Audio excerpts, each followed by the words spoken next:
সুপ্রিয় দর্শক, আসসালামু আলাইকুম। রিফা রান্না রেসিপি থেকে সবাইকে স্বাগতম। আজ আমি শেয়ার করছি খুবই মজাদার একটি নাস্তার রেসিপি। রোজ রোজ একঘেয়েমি নাস্তা খেয়ে যারা বোর ফিল করছেন তাদের জন্য আমার আজকের রেসিপি। তবে এই রেসিপিটি একটি ভিন্ন পদ্ধতিতে আপনাদের সাথে শেয়ার করছি। এটা দেখতে যেমন সুন্দর, খেতেও কিন্তু অনেক মজার। ছোট থেকে বড় সকলে কিন্তু খুবই পছন্দ করবে। আশা করছি বরাবরের মতো আমার আজকের রেসিপি আপনাদের কাছে খুবই ভালো লাগবে। রেসিপিটি ভালো লাগলে আমার চ্যানেলটি সাবস্ক্রাইব করার অনুরোধ রইল। আশা করছি ভিডিওতে একটি লাইক দিয়ে শুরু থেকে শেষ পর্যন্ত দেখে নেবেন। তাহলে চলে যাচ্ছি মূল রেসিপিতে। রেসিপিটি তৈরি করার জন্য প্রথমে চুলায় একটি প্যান বসিয়ে দিয়েছি আর তার মধ্যে দিয়ে দিচ্ছি আমি হাফ প্যাকেট লাচ্চা সেমাই। এখানে যে কোনো প্যাকেটের লাচ্চা সেমাই হলেই কিন্তু চলবে। এখন এর মধ্যে দিয়ে দিচ্ছি 1 টেবিল চামচ চিনি। এখন লাচ্চা সেমাই আর চিনিটাকে আমি খুব ভালোভাবে নেড়ে নিয়ে মিশিয়ে নিব। এটাকে 1-2 মিনিটের মতো ভেজে নিতে হবে। আমি এই লাচ্চাটাকে 1-2 মিনিটের মতো ভেজে নিয়েছি। এখন এর মধ্যে দিয়ে দিচ্ছি 3 টেবিল চামচ কনডেন্স মিল্ক। এই কনডেন্স মিল্কটা দিলে কিন্তু এটা খেতে খুবই ভালো লাগবে।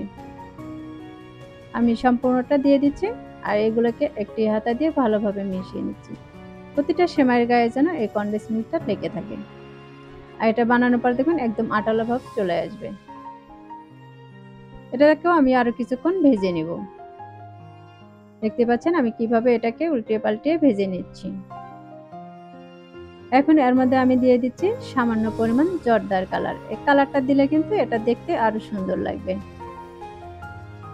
এই কালারটা দিয়ে আমি খুব ভালোভাবে সেমাইয়ের সাথে মিশিয়ে নিচ্ছি। দেখতে পাচ্ছেন আমি সবগুলো সেমাইয়ের সাথে কিন্তু খুব ভালোভাবে এটাকে মিশিয়ে নিয়েছি। আর এটাকে কিন্তু ভাজা হয়ে গেছে। এখন আমি এগুলোকে একটি প্লেটে উঠিয়ে নেব। আর দেখতে পাচ্ছেন ভাজার পরে কতটা কালার সুন্দর এসেছে। এখন আমি একটি প্লেটে এগুলো উঠিয়ে নিচ্ছি।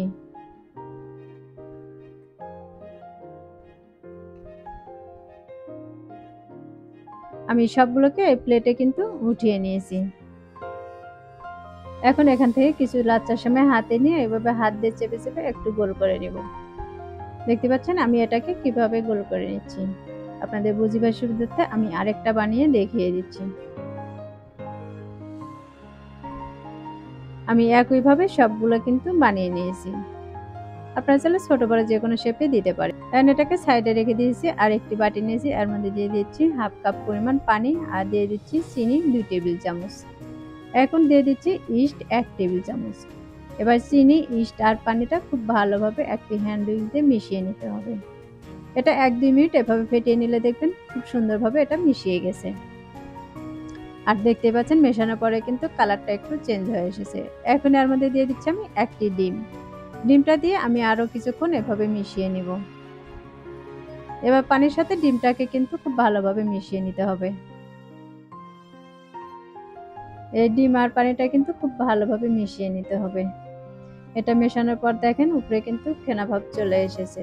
আর ডিমটা কিন্তু পানির সাথে খুব ভালোভাবে মিশিয়ে নিয়েছি। এগুলো মেশানো হয়ে গেছে। এখন আমি এর মধ্যে দিয়ে দিচ্ছি আটা। আমি এখানে মেজারমেন্ট কাপের ছোট কাপটা নিয়েছি, তার জন্য 2 কাপ পরিমাণ আটা দিয়ে দিচ্ছি। এখানে কিন্তু বড় কাপের 1 কাপ আটাই হবে। এখন আমি ডিমের সাথে এই আটাটাকে ভালোভাবে মিশিয়ে নিব। মেশানোর পর যদি মনে হয় যে এটা অনেকটাই পাতলা রয়েছে তাহলে এর মধ্যে আমি আরো হাফ কাপ পরিমাণ আটা দিয়ে দিচ্ছি। এখন আমি আবারও ভালোভাবে মিশিয়ে নিব। এটাকে মিশিয়ে আমি শক্ত একটা ডো তৈরি করে নিব। আমরা রেগুলার যে রুটির ডোটা তৈরি করি সেরকম একটি সফট ডো তৈরি করে নিব। আমি এটাকে চতুর্পাশ থেকে এভাবে উঠিয়ে নিয়ে একটি ডো তৈরি করে নিব। দেখতে পাচ্ছেন আমি হাত দিয়ে ঘুরিয়ে ঘুরিয়ে কিন্তু এটাকে মথে নিচ্ছি। এটা মথানো হয়ে গেছে। এখন আমি এর মধ্যে দিয়ে দিচ্ছি 1 টেবিল চামচ পরিমাণ রান্নার তেল। তেলটা দিয়ে আমি এটাকে আবারও মথে নিব। এটাকে হাত দিয়ে মুড়িয়ে মুড়িয়ে এভাবে একটি সফট ডো তৈরি করে নিতে হবে। দেখতে পাচ্ছেন আমি এটাকে কিভাবে গোল করে নিচ্ছি। এটা গোল করে নেওয়া হয়ে গেছে। এখন দেখিয়ে দিচ্ছি এটা কতটা সফট হয়েছে। দেখতে পাচ্ছেন এই আটাটা কতটা সফট করে গুলে নিয়েছি। এটাকে আরো একটু মথে নিচ্ছি। আর মথে নেওয়ার পর এখান থেকে আমি লেচি কেটে নিব। আমি আজকে যে কয়টা নাস্তা রেডি করব সেই কয়টাই কিন্তু লেচি কেটে নিব। এখানে এগুলোকে আপনারা ছোট বড় যে কোনো শেপে করে নিতে পারেন। যদি মনে করেন নাস্তাটা একটু বড় সাইজ করবেন তাহলে একটু বড় করে কেটে নিতে পারেন। এখান থেকে আমি একটি লেচি হাতে নিয়ে হাত দিয়ে মুড়িয়ে মুড়িয়ে এভাবে গোল করে নিচ্ছি। দেখতে পাচ্ছেন এটাকে আমি কিভাবে গোল করে নিচ্ছি। এবার 2 হাতের তালুতে দিয়ে আরেকটু গোল করে নিচ্ছি। আর এটাকে হাত দিয়ে চেপে একটু বড় করে নিচ্ছি। এটাকে রুটি বেলনা দিয়ে বেলে নেওয়ার কোনো প্রয়োজন নেই। এখন আমি যে পুরটা রেডি করে রেখেছিলাম সেই পুরটার মাঝখানে দিয়ে চতুর্পাশ থেকে এভাবে মুড়িয়ে নিচ্ছি। আর এটাকে মুড়িয়ে নিয়ে আমি হাত দিয়ে চেপে আরো সুন্দর করে একটি গোল করে নিচ্ছি। দেখতে পাচ্ছেন এটাকে কিন্তু সুন্দর একটি বলের শেপ দিয়ে নিয়েছি। এ পর্যায়ে আমার একটি নাস্তা কিন্তু রেডি হয়ে গেছে। একইভাবে আমি সবগুলো নাস্তাকে রেডি করে নিয়েছি। এখন একটি চাকু দিয়ে আমি এর উপরে দাগ কেটে নিচ্ছি। এটা চাইলে দিতেও পারেন, আবার না চাইলে নাও দিতে পারেন। এটা জাস্ট একটু সুন্দর দেখার জন্য আমি চাকু দিয়ে এভাবে দাগ কেটে নিচ্ছি। আমি একইভাবে কিন্তু সবগুলো নাস্তাতে এভাবে দাগ কেটে নিব। দেখতে পাচ্ছেন আমি সবগুলোতে কিন্তু এভাবে দাগ কেটে নিয়েছি। আর দাগ কাটার পর কিন্তু এটা দেখতে আরো অনেক সুন্দর দেখা যাচ্ছে। এখন এগুলোকে ভাজার জন্য চুলায় একটি প্যান বসিয়ে দিয়েছি। আর প্যানের মধ্যে দিয়ে দিচ্ছি পর্যাপ্ত পরিমাণে তেল। এখানে তেলের পরিমাণটা কিন্তু একটু বেশি দিতে হবে। তেলটাকে একটু গরম করে নিয়ে এখন আমি এর মাঝে নাস্তাগুলো দিয়ে দিচ্ছি। আমি যে কয়টা নাস্তা বানিয়ে রেখেছিলাম সবগুলোকে দিয়ে দিচ্ছি। এখন গরম তেল আমি নাস্তার উপরে দিয়ে দিচ্ছি। এগুলো এক পাশে একটু লাল হয়ে আসলে এগুলোকে উল্টিয়ে নিব। এগুলো দেখতেই পাচ্ছেন এক পাশে কিন্তু একটু কালার চলে এসেছে। আর এগুলোকে আমি এক এক করে উল্টিয়ে নিচ্ছি। এবার কিন্তু অপর পাশটাতেও কালার চলে এসেছে। আমি আবারও এগুলোকে উল্টিয়ে নিচ্ছি। এভাবে বেশ কয়েকবার উল্টিয়ে পাল্টিয়ে এগুলোকে ভেজে নিব। এগুলো প্রায় 1-2 মিনিটের মতো ভাজলেই কিন্তু খুব সুন্দর একটি কালার চলে আসবে। দেখতে পাচ্ছেন এগুলোতে কিন্তু খুব সুন্দর একটি কালার চলে এসেছে। এখন আমি এখান থেকে এক এক করে সবগুলোকে কিন্তু একটি প্লেটে উঠিয়ে নিচ্ছি।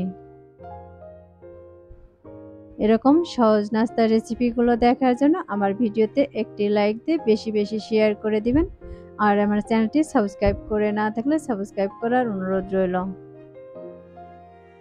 আমার কথা বলতে বলতে কিন্তু আমি সবগুলোকে একটি প্লেটে এভাবে উঠিয়ে নিয়েছি।